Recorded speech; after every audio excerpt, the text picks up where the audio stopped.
Assalamualaikum warahmatullahi wabarakatuh. Salam sejahtera bagi kita semua.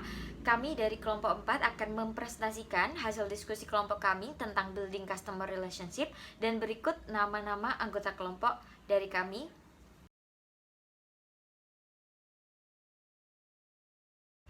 Adapun beberapa poin yang akan kami sampaikan dan juga presentasikan. Yang pertama, pemasaran relasional, tujuannya dan manfaat hubungan jangka panjang. Yang kedua, memperkirakan nilai hubungan pelanggan. Yang ketiga, memperkenalkan konsep segmen profitabilitas pelanggan. Yang keempat, menyajikan strategi pengembangan hubungan.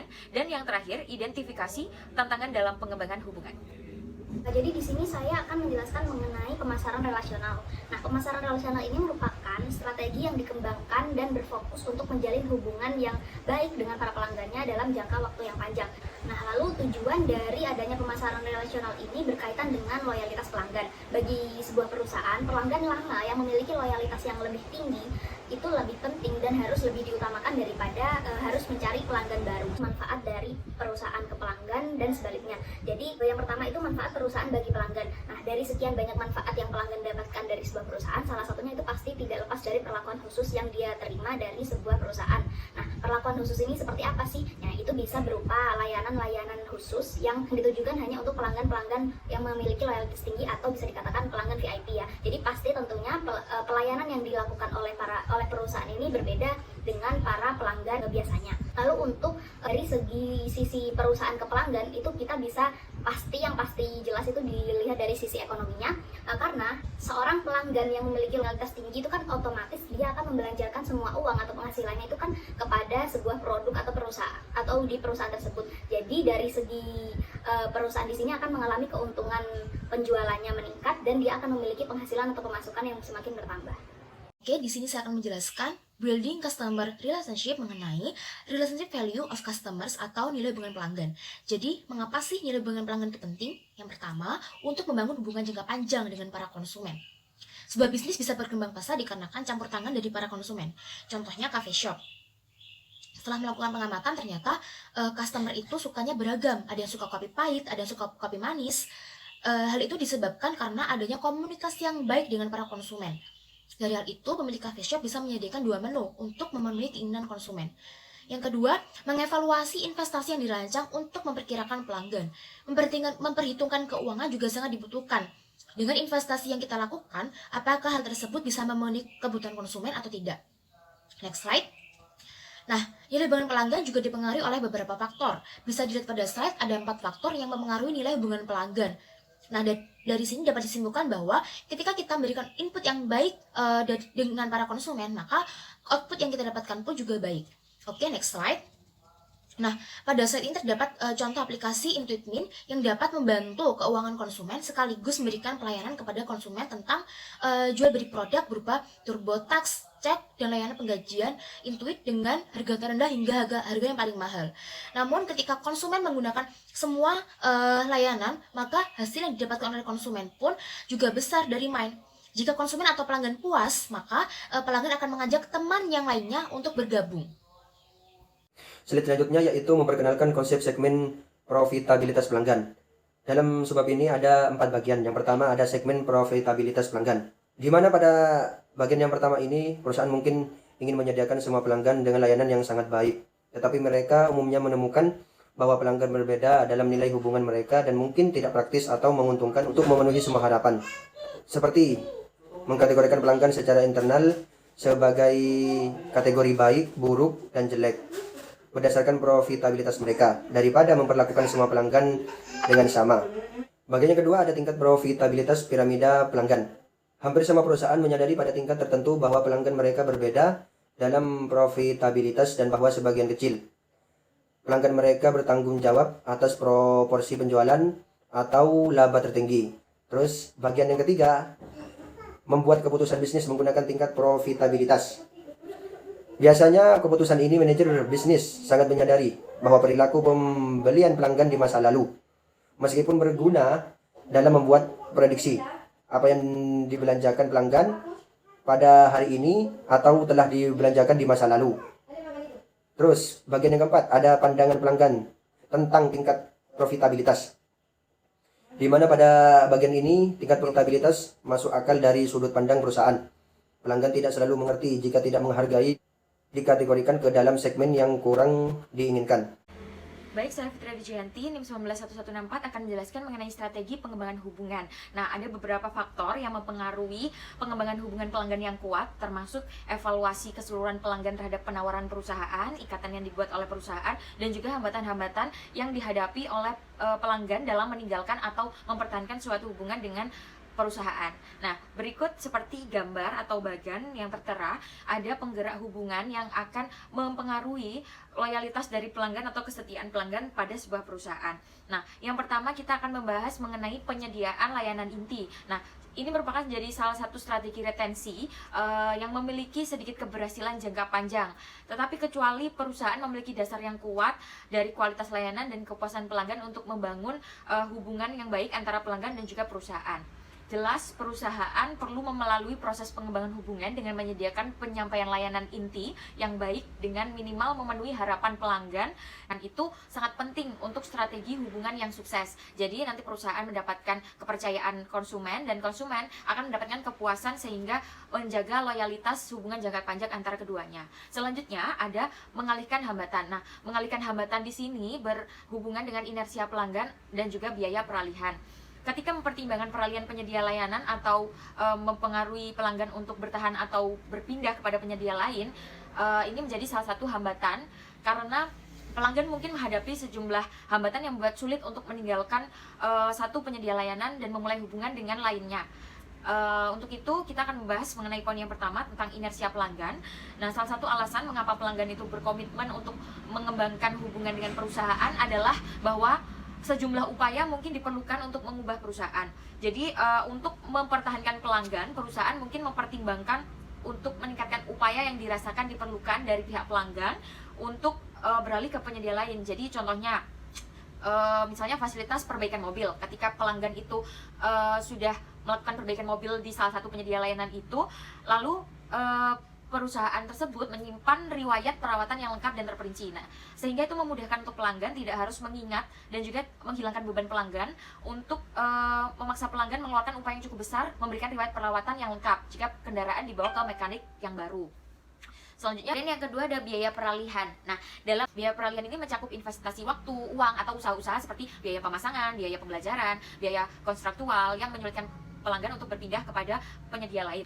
Selanjutnya atau yang ketiga yakni ikatan hubungan. Nah, digambarkan pada gambar tersebut kerangka kerja yang menunjukkan bahwa pemasaran relasional dapat terjadi pada tingkat yang berbeda dan bahwa setiap tingkat strategi yang berurutan menghasilkan ikatan yang mengikat pelanggan sedikit lebih dekat dengan perusahaan dan dengan demikian meningkatkan potensi keunggulan kompetitif yang berkelanjutan. Nah, ada 4 level di sini. Yang pertama, obligasi keuangan. Nah, pada tingkat 1 ini pelanggan terikat dengan perusahaan terutama melalui insentif keuangan. Harga yang lebih rendah untuk pembelian volume yang lebih besar. Misalnya ketika kita mengambil atau membeli sebuah barang dalam perusahaan itu dalam jumlah yang besar, maka akan mendapatkan harga yang lebih rendah. Atau misalnya karena sering melakukan pembelian secara berulang-ulang, maka ada diskon yang lebih besar. Kemudian yang kedua, ikatan sosial. Nah, strategi level 2 ini mengikat pelanggan ke perusahaan melalui lebih dari sekedar insentif finansial. Meskipun harga masih dianggap penting, strategi di level kedua ini, ikatan sosial, berusaha untuk membangun hubungan jangka panjang melalui ikatan sosial dan interpersonal. Jadi, pelanggan dipandang sebagai klien, bukan wajah tanpa nama, dan menjadi individu yang kebutuhan dan keinginannya ingin dipahami oleh perusahaan. Level ketiga yakni obligasi kustomisasi. Nah, di sini pendekatan kustomisasi ini menyarankan loyalitas pelanggan dapat didorong melalui pengetahuan yang mendalam tentang pengalaman individu atau sering disebut sebagai keintiman pelanggan dan melalui pengembangan solusi satu ke satu yang lain dengan kebutuhan pelanggan individu. Dan yang terakhir atau yang keempat adalah ikatan struktural. Strategi level keempat ini adalah yang paling sulit untuk ditiru karena mereka dapat melibatkan ikatan struktural secara keuangan, sosial, dan juga penyesuaian antara pelanggan dan perusahaan. Nama saya Rahmatul Bagus dengan NIM 1908-1916 akan menjelaskan mengenai tantangan hubungan pelanggan dan perusahaan. Dengan adanya hubungan pelanggan dan perusahaan yang bagus, maka banyak manfaat yang didapat, dan dengan alasan itu perusahaan akan sejatinya menerima segala keluhan yang dilayangkan oleh pelanggan kepada perusahaan, namun akan berbeda hasil apabila situasinya juga berbeda. Hal ini akan dibahas pada bab kali ini. Memasuki materi yang pertama adalah pelanggan tidak selalu benar.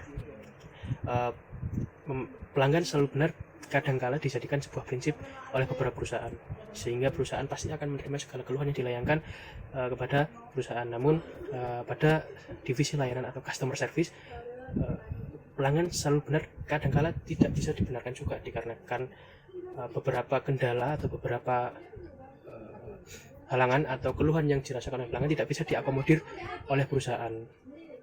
Hal ini memicu beberapa dampak bagi perusahaan, karena bisa jadi tidak bisa menguntungkan secara jangka panjang, dan sebagai pelanggan akan selalu tidak puas karena hal yang dikeluhkan tidak dapat diakomodir secara maksimal, dikarenakan kekuatan perusahaan juga tidak mencukupi yang diinginkan oleh pelanggan. Hal ini juga tidak bijaksana, dikarenakan menjalani hubungan yang tidak baik antara perusahaan dan pelanggan akan membawa efek negatif ke depannya, baik dari perusahaan dan juga kepada pelanggan. Yang kedua adalah segmen yang salah. Perusahaan tentunya sudah menentukan segmentasi pasar yang sudah ditentukan dengan landasan kekuatan perusahaan atau kekuatan jasa yang akan ditawarkan kepada pelanggan. Namun tentunya perusahaan tidak bisa memuaskan seluruh pelanggan yang akan diterima nanti. Maka dari itu dibuatlah segmentasi pasar. Pelanggan yang sudah tersegmen kemungkinan besar akan puas dengan layanan yang sudah diberikan. Namun bisa terjadi pelanggan yang di luar segmentasi pasar mencoba layanan yang sudah diberikan atau layanan yang ingin diberikan ternyata tidak puas dengan pelayanan perusahaan tersebut. Hal ini tentunya kembali lagi ke awal akan membuat kedua belah pihak tidak merasa terpuaskan secara maksimal. Pelanggan tidak akan mendapatkan layanan yang puas dikarenakan kekuatan perusahaan yang tidak bisa mencukupi keluhan yang dilayangkan. Dari perusahaan juga akan menghalangi keuntungan yang ada, karena kan tidak menguntungkan hasil yang baik dalam jangka panjang. Yang ketiga, ada mengakhiri hubungan bisnis. Seperti yang sudah dijelaskan, perusahaan bisa mengidentifikasi pelanggan mana saja yang masuk ke dalam segmen dan tidak masuk ke dalam segmentasi pasar, dan perusahaan tentunya bisa melihat atau bisa mendata keluhan apa saja yang dirasakan baik dari yang tersegmen secara baik atau yang tidak tersegmen. Maka dari itu manajer atau pihak manajemen tentunya perlu menguasai bagaimana cara memulai hubungan yang baik antara pelanggan dan perusahaan, dan juga perlu mempelajari bagaimana memutus hubungan yang baik antara pelanggan dan perusahaan. Hal ini bisa mendukung sebuah perusahaan agar tetap maju menjadi lebih baik, dan bisa jadi pelanggan yang sudah diputus akan mencari perusahaan yang lebih memuaskan apa yang diminta oleh pelanggan, seperti itu. Baik, di sini saya akan menjelaskan mengenai rumusan masalah jurnal nasional dengan judul Analisis Penerapan Customer Relationship Management atau CRM dan Perhitungan Customer Lifetime Value atau CLV untuk meningkatkan profitabilitas pelanggan pada Diponegoro Printing. Diponegoro Printing ini merupakan sebuah perusahaan yang bergerak di bidang percetakan, khususnya percetakan digital yang terletak di daerah Burikan, Kudus, Jawa Tengah. Berdasarkan data penjualan Diponegoro Printing, jumlah pelanggan Diponegoro Printing pada tahun 2015 hingga 2017 itu mengalami penurunan hingga 25%. Nah, setelah dianalisis, banyaknya pelanggan yang hilang ini salah satunya disebabkan oleh kurangnya pelayanan Diponegoro Printing. Nah, maka dari itu analisis penerapan CRM itu perlu dilakukan. Nah, CRM sendiri ini merupakan suatu sistem yang berorientasi pada pelanggan. Nah, pada penerapannya CRM ini bisa menjadi lebih efektif jika ditunjang dengan adanya suatu metrik. Metrik di sini merupakan Customer Lifetime Value atau CLV. Nah, adapun konsep dari CLV ini sendiri yaitu digunakan perusahaan itu dapat mengetahui bagaimana strategi yang tepat untuk mempertahankan para pelanggan. Berangkat dari dua permasalahan utama ini, jadi bisa kita tarik kesimpulan bahwa rumusan masalah dari jurnal nasional ini yang pertama yaitu bagaimana penerapan Customer Relationship Management atau CRM pada kegiatan bisnis Diponegoro Printing. Lalu yang kedua, mengapa terjadi penurunan pelanggan di Diponegoro Printing. Dan yang ketiga, bagaimana nilai pelanggan Diponegoro Printing di masa yang mendatang dilihat dari menggunakan metode Customer Lifetime Value atau CLV. Dan yang keempat yaitu mengapa perusahaan perlu menerapkan Jurnal nasional dengan judul Analisis Penerapan Customer Relationship Management yang disingkat CRM dan Perhitungan Customer Lifetime Value atau yang disingkat CLV untuk meningkatkan profitabilitas pelanggan pada Diponegoro Printing. Adapun model dari penelitian tersebut digunakan untuk memberikan penjelasan bagaimana penerapan CRM yang tepat pada perusahaan berdasarkan hasil perhitungan CLV pada setiap pelanggan di perusahaan tersebut. Dari model tersebut ada beberapa analisa yang bertahap. Yang pertama ada mengelola dan mempersiapkan data untuk dianalisis berupa transkrip wawancara, hasil observasi, dokumen, dan catatan lapangan. Terus selanjutnya membaca seluruh data dan membangun general sense atau informasi yang diperoleh serta merefleksikan maknanya secara keseluruhan. Selanjutnya yang ketiga, menganalisis lebih detail dengan melakukan coding data dan mensegmentasikan data ke dalam tema atau kategori. Terus selanjutnya yang keempat, melabeli tema atau kategori tersebut dengan istilah-istilah khusus. Yang terakhir ada menginterpretasikan tema atau kategori dan menyajikan kembali dalam bentuk narasi yang menjadi pembahasan dalam penelitian ini. Jadi, hasil dari analisis penerapan customer relationship dan perhitungan customer value adalah di Ponorogo Printing sudah menerapkan customer relationship management atau CRM dalam kegiatan berbisnisnya. Beberapa penerapan CRM yang dilakukan di Ponorogo Printing yaitu memanfaatkan teknologi informasi, mengadakan kegiatan reseller gathering sebagai wujud apresiasi perusahaan kepada pihak-pihak reseller. Yang ketiga ada program potongan harga untuk setiap pelanggan yang melakukan 10 kali transaksi atau kunjungan dan pemberian printer gratis bagi pelanggan yang melakukan cetak terbanyak A3 dalam unit setiap tahunnya.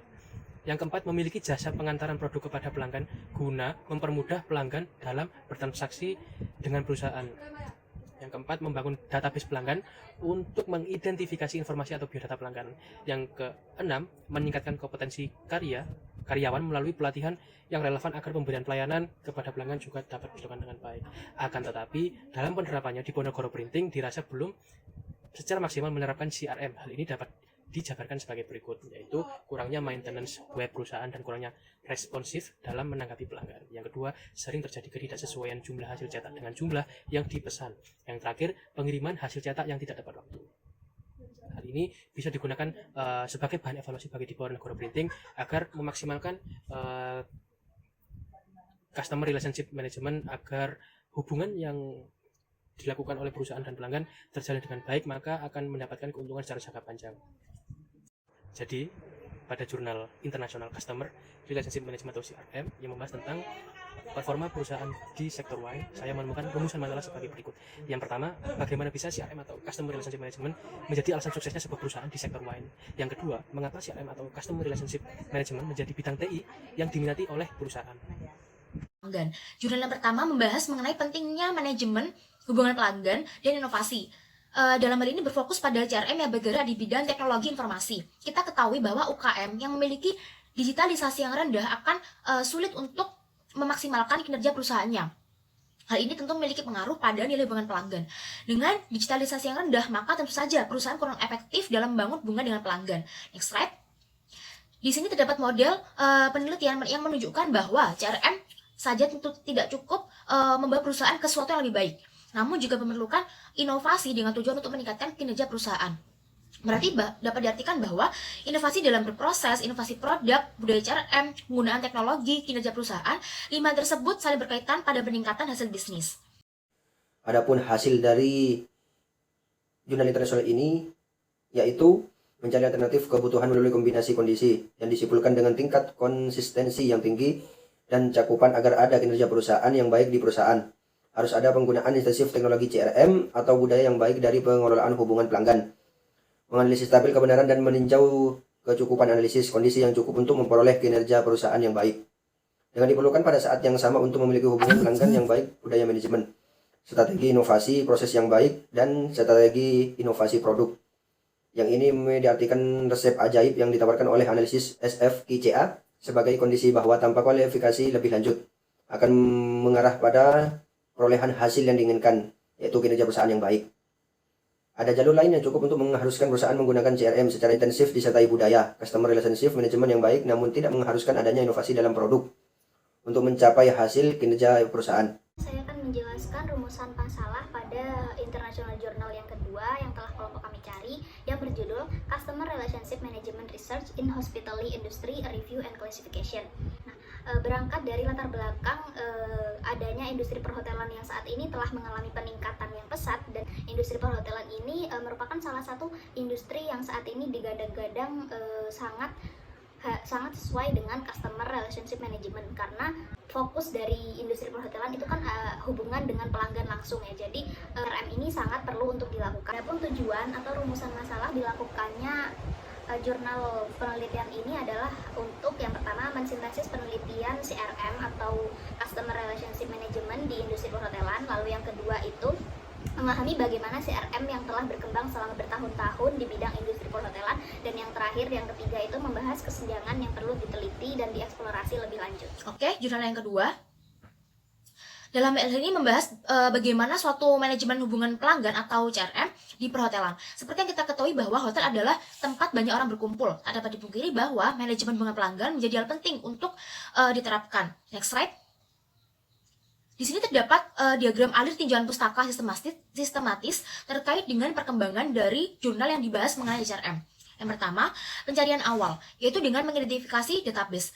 Di sini terdapat 4 database yang diidentifikasi, yakni Emerald Insight, Elsevier, SEC, Taylor, dan Francis. Yang kedua, pencarian lanjutan, dengan kata kunci sebagai fokusnya yaitu CRM. Yang ketiga, dilakukan penyaringan manual dengan cara membaca artikel satu persatu. Yang keempat, menemukan artikel yang lebih relevan yaitu CRM di perhotelan. Yang kelima, muncul 136 artikel yang relevan dan diterbitkan di 46 jurnal. Nah, selanjutnya adalah hasil dari penyampaian jurnal dari jurnal internasional yang kedua, yakni yang pertama tentang rumusan masalah mensintesis penelitian CRM di industri perhotelan, menghasilkan pendapat bahwa kualitas layanan memiliki dampak positif dan kepuasan, dan hotel harus mendorong pelanggan untuk bergabung dengan program loyalitas untuk memiliki hubungan jangka panjang. Kemudian, rumusan masalah yang kedua memahami bagaimana CRM telah berkembang selama bertahun-tahun di bidang industri perhotelan, mendapat disimpulkan industri perhotelan telah menggunakan CRM sebagai strategi yang untuk terlibat dan membangun hubungan dengan pelanggan secara jangka panjang. Dan yang ketiga, menghasilkan dan dapat disimpulkan membahas tentang kesenjangan yang perlu diteliti dan dieksplorasi lebih lanjut adalah ada kelangkaan penelitian tentang CRM dari sudut pandang strategis untuk organisasi, dan ada kurangnya penelitian tentang mengapa dan bagaimana CRM harus digunakan oleh organisasi.